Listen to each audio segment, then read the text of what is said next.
I live on Hazelwood Avenue in San Francisco.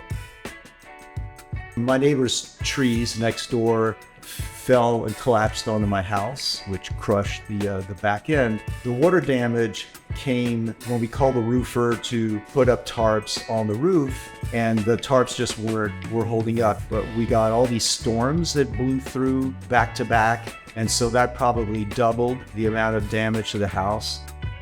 I wanted somebody local. Dry Kings Restoration of San Francisco popped up on Google list. They had a 5 out of 5 star. I made a phone call expecting that I would get voicemail because it was about 8 p.m. And lo and behold, I got a hold of Matt.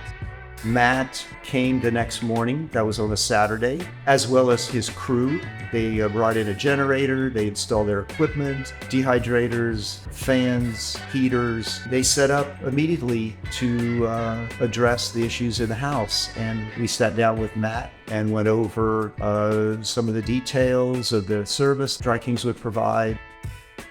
It exceeded my expectations. They were very professional, very customer oriented. If you were to pick a company to do your water mitigation, I would hire them without blinking an eye. There are just certain things that maybe the company needs to just go an extra mile for you, and Dry Kings has certainly done that.